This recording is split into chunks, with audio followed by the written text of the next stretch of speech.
আসসালামু আলাইকুম, শুভ বিকেল। প্রথম হলো একটি নিউজ, ইলেকশন ইঞ্জিনিয়ারিং করে আখেরে ভালো হয় না সিইসি।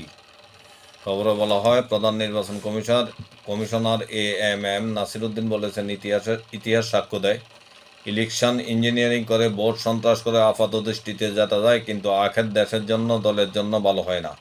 শুধু বাংলাদেশ নয়, সারা দুনিয়ায় এরকম ইতিহাস সাক্ষ্য দেয়।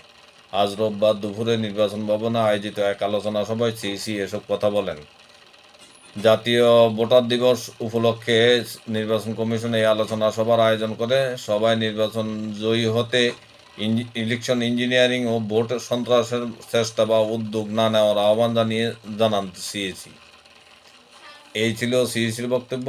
ভালো থাকবেন, আল্লাহ হাফেজ।